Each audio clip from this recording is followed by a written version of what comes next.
A little man, that's the focus of tonight's angle. Now, there is nothing, and I mean nothing more, that the elites love than a conservative who turns on his principles and his old compatriots to become a new darling of the left. It doesn't matter what the Supreme Court does from this point forward.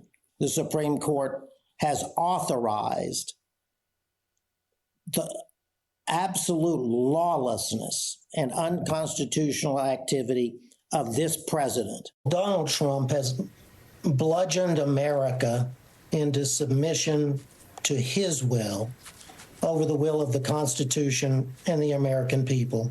The only way to break that is through the rule of law, the Constitution and the rule of law. He's a blast at a party. Well, it sounds like a progressive professor, though, right, at Yale Law School? But no, that's Mike Luttig, a former George H.W. Bush appointee on the Fourth Circuit Court of Appeals and a casual friend, or used to be, of yours truly. Now, Luttig's career in conservative legal circles, man, it moved like a rocket ship in the 80s and 90s.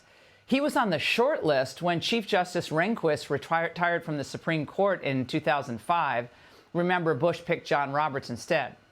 A year later, May 10th, 2006, Sour Grapes Luttig abruptly announced his retirement from the Fourth Circuit. So then he fully leveraged his conservative pedigree and he took the general counsel job at Boeing, where during his 13-plus years with the company, he raked in around, give or take, $10 million, $80 million in comp and bonuses, according to SEC filings. But when a grayer, plumper Luttig finally parted ways with Boeing, he was apparently just desperate for attention, any attention. And to the shock of his friends and former colleagues, he became almost obsessed with trashing Trump.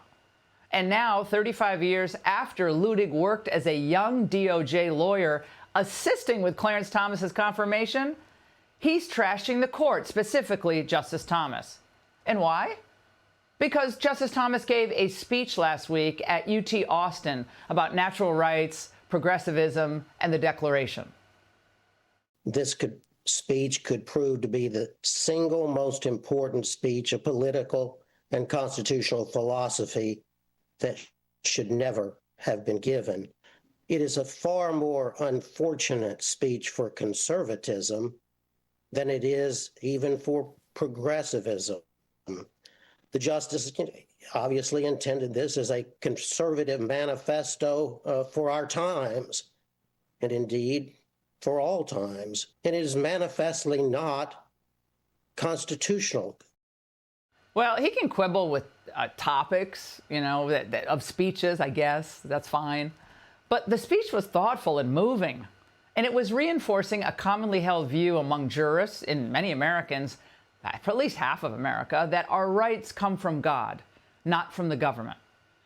Justices appointed by both parties have long given public remarks relating to constitutional interpretation, in this case, the meaning of rights, where the rights come from, which Thomas rightly believes are clearly under threat.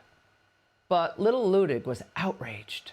Since January 6th, I have referred to this political and constitutional theory, if you will, as the ugly underbelly of the current conservative MAGA movement.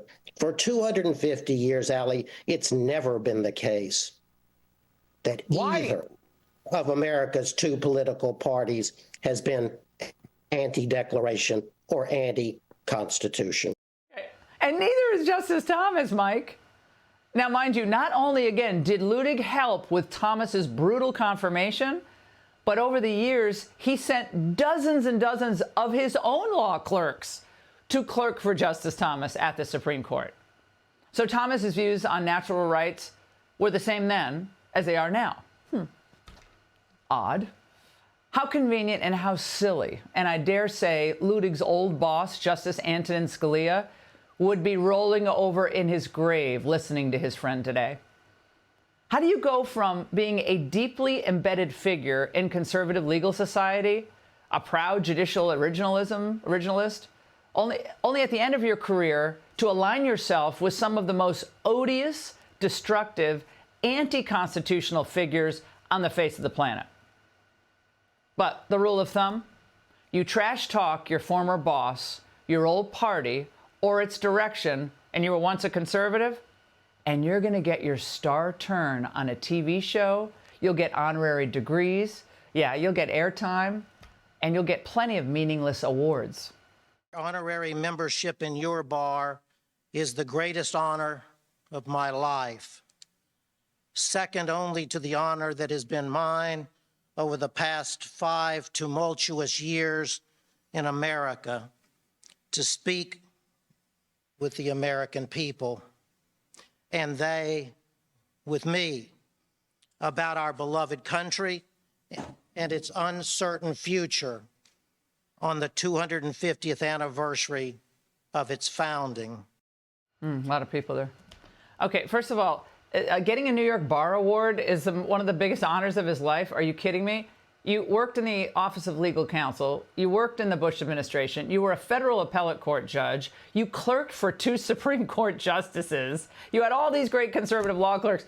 But that's one of the highest honors of your life. Now, I'm not a psychologist. I'm not going to play one on TV. But my old friend seems like a classic narcissist. He's seething in desperation for accolades and attention, but meanwhile, deeply insecure.